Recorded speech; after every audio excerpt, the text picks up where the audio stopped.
So friends, हम लोगों ने प्रीवियस क्लास में आपकी प्रैक्टिस सेट 1 कवर की थी। तो आज हम लोग का प्रैक्टिस सेट सेकंड होने वाला है। ठीक है, तो अब आपके बस 17 दिन रह गए। अगर आज से आप काउंट करते हो तो आपके 17 दिन रह गए एग्जाम में। मीन्स 12 तारीख से अगर डेडलाइन लेते हो तो 17 दिन आपके एग्जाम में अब रह गए हैं।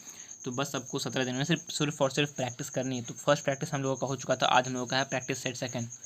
तो गाइज, मैंने आपको पहले बताया था कि अगर आप इंग्लिश को कैसे टैकल करते हो, तो इंग्लिश को जब भी आप अटैम्प्ट लेते हो तो सबसे पहले पैसेज में मत जाइएगा, क्योंकि पैसेज आपको टाइम टेकिंग हो सकता है। तो सबसे पहले आपको जितने भी आपको ग्रामर सेक्शन, वोकैब सेक्शन होते हैं वो कवर करना होता है। तो ठीक है, लास्ट में आपको पैसेज में आना है। तो सबसे पहले चलिए हम स्टार्ट करते हैं आपकी ग्रामर सेक्शन या फिर वोकैब सेक्शन से। तो सबसे पहले हम देखते हैं क्वेश्चन नंबर 5। तो क्वेश्चन नंबर 5 में लिखा गया जंबल वर्ड। ठीक है, आपको इसे अरेंज करना है। तो देयर वॉज के बाद दिया हुआ है PQRS में। ठीक है, there was need for its everyday life a time when each family for itself most of things it actually produced. तो यहाँ पे आपका आंसर होने वाला है। तो सबसे पहले आपका होगा, आपका ये हो जाएगा Q, a time when each family actually produced for itself most of the things it need for its everyday life. तो क्या हो जाएगा आपका QSRP। Option D is the right answer. ठीक है, आपका इसका राइट आंसर होने वाला है ऑप्शन डी। तो गाइज, आप वीडियो पॉज करके खुद भी एक बार ट्राई कर लीजिएगा उसके। ठीक है, तो हर एक क्वेश्चन में आप वीडियो पॉज कीजिएगा, उसके बाद आप एक बार अटैम्प्ट लीजिएगा अपना। एक जो है आप एक पेज में पहले आंसर ABC करके 20 तक लिखिएगा, उसके बाद अपने स्कोर जरूर चेक कीजिएगा, क्योंकि आपको प्रैक्टिस से आपको जो है आपको स्पीड आपको जो है वहाँ पे इंप्रूव करेगा, आपका स्कोर इंप्रूव कर सकता है प्रैक्टिस से। क्योंकि आपने ऑलरेडी आप लोगों ने सिलेबस कवर कर ली होगी गाइज, तो अब सिर्फ और सिर्फ आपको प्रैक्टिस ही करनी है। ठीक है, अगर आपने सिलेबस कवर नहीं किया तो गाइज मेरे चैनल पे ग्रामर का 3-4 वीडियो है, ग्रामर के काफ़ी वीडियो मिल जाएगी मेरे चैनल पे, तो आप उसे भी चेकआउट कर सकते हो। प्लेलिस्ट में बना चुका हूँ, तो प्लेलिस्ट भी आप चेकआउट कर सकते हो। ठीक है, और अगर आपको रागा का स्पेशल प्रैक्टिस सेट चाहिए तो प्लीज़ कमेंट बॉक्स में कमेंट कीजिएगा। और आपको अगर ये PDF चाहिए पूरी 30 प्रैक्टिस सेट का, तो आप कमेंट कर दीजिएगा। मैं टेलीग्राम पे ये PDF अपलोड कर दूंगा, तो प्लीज़ आप कमेंट कर दीजिएगा, फिर मुझे इंस्टाग्राम पर मैसेज कर सकते हो, मैं ज़रूर आपको PDF ये प्रोवाइड करा दूँगा। उसके बाद हम लोग का नेक्स्ट क्वेश्चन है कि select the one which best express the same sentence in passive voice. Passive और एक्टिव, तो ये आ गया वॉइस से क्वेश्चन आ गया अब आपका। तो अब इसमें क्या कह रहा है, इसमें कह रहा है कि she has learn the answer by hurt. तो she has learn the answer by heart आपको इसे पैसेज में करना है। तो सबसे पहले क्या हो जाएगा, द आंसर आगे आने वाला है। ठीक है, तो पहले हम क्या करेंगे, सब्जेक्ट को आगे लाएंगे। ठीक, तो इसमें क्या हो जाएगा, द आंसर, ऑप्शन पहला ऑप्शन है आपको, the answer by her was learned by hurt. तो ये तो नहीं होने वाला है। सेकंड है, the answer has been learned by hurt by her. ये थोड़ा लग रहा है, लेकिन और आगे देखते हैं हम ऑप्शन क्या है, the answer was learned by hurt.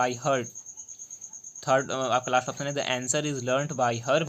तो आपका इनमें से ऑप्शन बी जो है आपका वो राइट आंसर है, the answer has been learned by heart. So हम लोग का नेक्स्ट क्वेश्चन है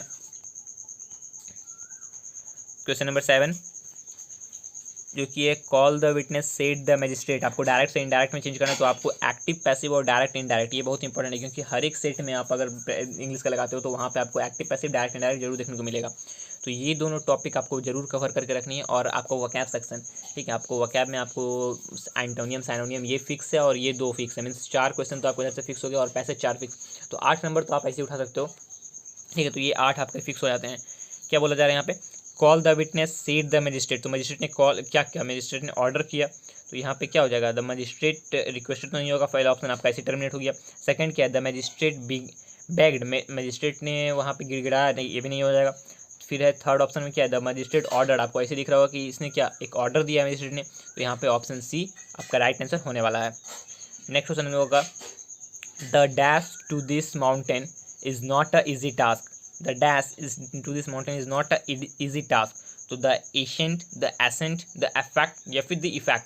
तो effect और effect तो आपका ऐसे टर्मिनेट हो गया। ऑप्शन C एंड D आपका ऐसे टर्मिनेट हो चुका है, ये दोनों ऑप्शन आपका टर्मिनेट हो चुका है। अब बचा आपका ये दोनों ऑप्शन, ascent या फिर ascent।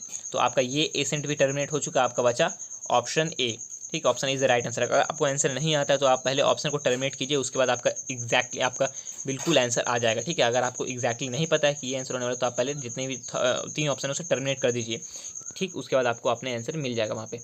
नेक्स्ट नंबर क्वेश्चन है क्वेश्चन नंबर 9, ब्रेक डाउन का मतलब क्या होता है। ये आइडियम एंड फ्रेज है, ब्रेक डाउन। ठीक है, तो ब्रेक डाउन में क्या हो जाएगा, ऑप्शन है आपका to walk long way, to fail, to ignore someone, to exercise. तो आपको इससे पता चले ब्रेक डाउन मतलब फेल हो जाना। ठीक है, तो option B is the right answer. Next है हम लोगों का लैंड वन का 1 ईयर्स वंस ईयर, किसी का कान उधार लेना, तो क्या है टू लिसन अटेंटिवली। उसके बाद हम लोगों का to rent out something, to ignore someone, pain in car, pain in ear, तो इसका हो जाएगा right answer to listen attentively, option A is the right answer. Question number 11, question 11 क्या है,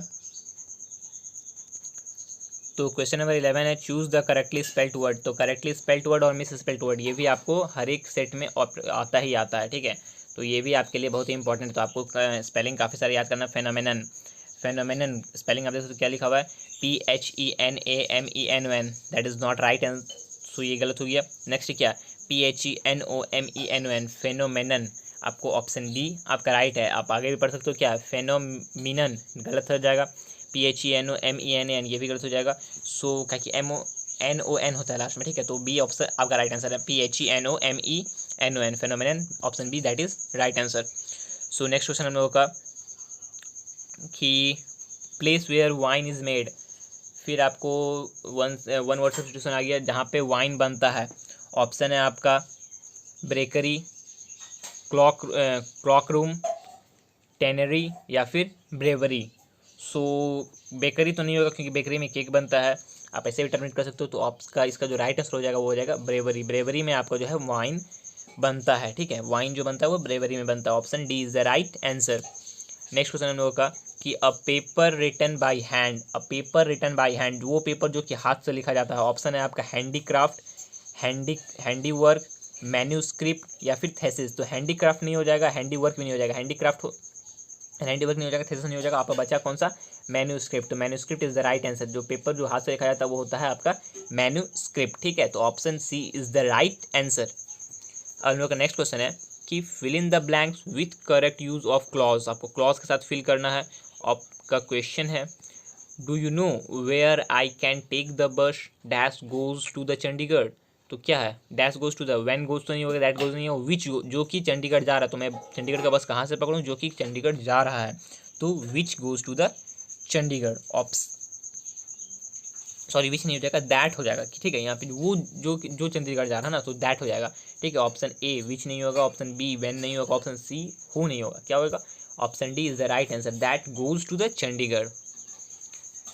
नेक्स्ट क्वेश्चन में होगा the professional dash doesn't follow the ethics can not be considered a professional, वो professional जो कि एथिक्स को follow नहीं करता है उसे प्रोफेशनल नहीं कहा जाता है, ठीक है, तो द प्रोफेशनल क्या है, हु या फिर हुज, विच, तो यहाँ पे हो जाएगा हु डजेंट फॉलो, तो ऑप्शन बी जो कि फॉलो नहीं करता है एथिक्स को वो प्रोफेशनल नहीं कहा जाता, तो who doesn't follow is the right answer. Question number 16, question number 16 क्या कह रहा, we shall fail dash we are industrious, we shall fail dash we are industrious, तो आपका ऑप्शन हो जाएगा इवन है ऑप्शन, सेकंड में है यू अनलेस, वेदर, अनटिल, तो we shall fail unless we are industrious, तो option B is the right answer, ठीक है। तो गाइज आप अपना स्कोर जरूर चेक करते रहेगा, तो आप कमेंट बॉक्स में कमेंट जरूर कीजिए कि आपका स्कोर कितना है। अगर आपका 10+ तो आपका कट ऑफ रहता है, अगर आप 15+ आ रहे हो तो आपका बिल्कुल मेरिट में एक नाम आने वाला है, क्योंकि आपको इंग्लिश ही जो है आपको बहुत ही स्कोर बूस्ट करता है, ठीक है। अगर आप इंग्लिश में अच्छा परफॉर्म करते हो तो आपको एक्स ग्रुप में भी चांस रहता है, वाई ग्रुप में भी चांस, दोनों साइड से चांस आपका खुल जाता है। तो इंग्लिश में आपको टारगेट लेना है 15+, एनी हाउ आपको 15+ स्कोर करना है, 15+ इजीली आपका स्कोर हो भी जाएगा, उसमें कुछ टफ नहीं है ज़्यादा, ठीक है। नेक्स्ट क्वेश्चन हम लोग का, I went to the shop dash bought some pens, I went to the shop, ठीक है, I went to the shop dash, to brought तो नहीं हो जाएगा, I went to the shop and brought some pens, मैं वहाँ गया और बोला जा रहा है यहाँ पे, तो और क्या हो जाएगा, and bought some pens, option A आपका इसका राइट आंसर हो जाएगा। सो नेक्स्ट क्वेश्चन हम लोगों का कि some people buy expensive car simply because they can, यहाँ पे क्या है आपका, कौन सा क्लॉज है, नाउन क्लॉज है, एडजेक्टिव क्लॉज है, एडवर्ब क्लॉज है, या फिर आइदर ए और बी, आइदर ए और सी, तो ये हो जाएगा आपका, ये एक एडवर्ब क्लॉज है, क्या है, बिकॉज दे कैन, ये एक एडवर्ब क्लॉज है, तो ऑप्शन सी आपका राइट आंसर होने वाला है। नेक्स्ट हम लोग का क्वेश्चन है कि fill in the blanks with appropriate article, article के साथ फिल करना है। There was accident near market this morning, there was क्या है, एक्सीडेंट है, तो एक्सीडेंट से पहले क्या आएगा, एन आएगा, ठीक है, तो पहला आपको ऐसे फील हो गया एन आएगा, तो यहाँ पे एन फर्स्ट ऑप्शन में कहीं भी नहीं है, सब में द है, ए है, तो एन किस में दिख रहा है आपको? Option B an is the right answer. Next question में होगा I take dash glass of milk every morning. I take क्या हो जाएगा? एन तो नहीं हो जाएगा, नो आर्टिकल भी नहीं हो जाएगा, I take a glass of milk every morning, that is option A is the right answer. So ये तो आपका पूरा ग्रामर सेक्शन हो गया। उसके बाद हम लोग लास्ट में टैकल क्या करेंगे? पैसेज। चलिए सबसे पहले पैसेज, लास्ट में पैसेज टैकल करते हैं। सो फर्स्ट ऑफ ऑल आपको पैसेज शुरू करने से पहले आपको क्या है क्वेश्चन आपको पढ़ देना है कि क्या है क्वेश्चन। सबसे पहले क्या बोला जा रहा है क्वेश्चन कि the growth of newspaper depends on. Second question क्या बोला जा रहा है? The main idea of the second paragraph of the passage is. Third में बोला द वर्ड गोल का मतलब क्या है? तो गोल का मतलब आपको ऐसे दिख रहा होगा, क्या हो जाएगा? एम हो जाएगा। नेक्स्ट हमको दिख रहा है the word vital is vital as use in the passage context mean. तो वाइटल का मतलब क्या हो जाएगा? वाइटल का मतलब हो जाएगा आपका, यहाँ पे आपको बिना पैसेज पढ़े हुए ये दो आंसर आपको दिख रहा होगा। वाइटल का मतलब क्या होता है? इंपॉर्टेंट। वाइटल बेस बहुत ही इंपॉर्टेंट है वो। तो आपको 3 और 4 का आंसर तो ऐसे ही मिल गया बिना पैसेज पढ़े हुए। तो अब सिर्फ 2 क्वेश्चन के लिए आपको पैसेज पढ़ना है। क्या बोला जाता है? Growth of newspaper depends on. Newspaper का ग्रोथ किस पे डिपेंड करता है? सेकंड है आपको the idea of the second paragraph of the passage is. ठीक है, सबसे पहले हम लोग पैसेज शुरू करते हैं कि पैसेज हम लोग का क्या कह रहा है। सो पैसेज में क्या है? सबसे पहले newspaper sell because of news and editorial coverage, but it gets more revenue from advertisements. News cost money while advertisement fetch money. The economic of the modern newspaper is such that it cannot run by just selling a news. It has to depend on the advertisement. The economic of the newspaper publishing requires both subscriber who can afford to buy newspaper and businessmen who can afford to advertise in it. The growth of the press depends on both. Therefore, in newspaper management, neither aspects can be neglected. Coordination among the various departments, editorial, circulations, advertising, and production is very essential for the effective and better management. The head of various departments must be a part of the management of newspaper. They must be aware of the goals set, policies and future plan of the management. उसके बाद है they cannot afford to remain cut off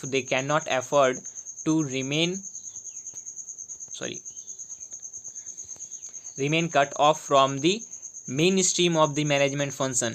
In addition, each department should keep the other department managers informed of those of its activities that will be useful to them. This vital aspects of the newspaper management. ये एक vital aspect है newspaper management का. So सबसे पहले question में क्या बोला था कि the growth of newspaper depends on क्या है? The growth of the news coverage, large scale subscriber, advertisement, subscriber and advertisers. तो मैंने पहले यहाँ पे बोला कि न्यूज़पेपर किस पे डिपेंड करता है, ना कि सिर्फ सब्सक्राइबर पे, वो एडवर्टाइजर्स पे भी डिपेंड करता है कि वो सब्सक्राइबर जो उन्हें बाय कर सके और वो बिजनेसमैन जो कि उसमें एडवर्टाइज कर सके। तो ऑप्शन डी आपका राइट आंसर हो जाएगा, जो कि न्यूज़पेपर जो है वो दोनों पे डिपेंड करता है, सब्सक्राइबर पे भी और जो एडवर्टाइजर है, जो बिजनेसमैन है, उस पर भी डिपेंड करता है। ऑप्शन डी आपका राइट आंसर हो जाएगा। सो हम लोग का लास्ट क्वेश्चन है कि the main idea of the second paragraph of the passage is to the future of newspaper, how to sell newspaper, effective newspaper management, the role of the head of the department. तो यहाँ पे क्या हो रहा कि वहाँ पे बोला गया था कि हर एक जो है डिपार्टमेंट जो है वो एक दूसरे से कोऑर्डिनेट करना चाहिए, हर एक को मैनेज करके रखना चाहिए। तो क्या इसमें यहाँ पे मेन रोल किसका आ रहा? तो हेड ऑफ द डिपार्टमेंट का मेन रोल आ रहा। तो आपका ऑप्शन डी जो है राइट आंसर हो जाएगा। ठीक है, तो गाइज़ आई होप आपको इस प्रैक्टिस से थोड़ी मदद हुई होगी और आपका स्कोर अच्छा आया हो। तो गाइज़ अगर आप 15+ स्कोर कर रहे हो तो आपको बिल्कुल टेंशन लेने की कोई ज़रूरत नहीं है। अगर आपका 10+ भी है तो आप ज़्यादा से ज़्यादा प्रैक्टिस कीजिए ताकि आपका वो स्कोर 15+ चला जाए। और क्योंकि गाइज़ आपने देखा होगा कि जितने भी टॉपर्स होते हैं एयरफोर्स के, उनका 20 आउट ऑफ 20 आता है इंग्लिश में। तो उनका 20 आउट ऑफ 20 कैसे आता है? क्योंकि वो रेगुलरली जो है आपको बिल्कुल अच्छी तरह का सिलेबस उन्होंने कवर किया और प्रैक्टिस उन्होंने बहुत ज़्यादा की थी। ठीक है, तो आपको भी ज़्यादा से ज़्यादा प्रैक्टिस करना है ताकि आपका भी स्कोर जो वो 15+ आ सके और आपका जो है फाइनली इस बार जो है मेरिट में नाम आ जाए। सो गाइस फिलहाल तो इस वीडियो में इतना ही, मिलते हैं अगले प्रैक्टिस सेट में। टिल देन जय हिंद जय भारत।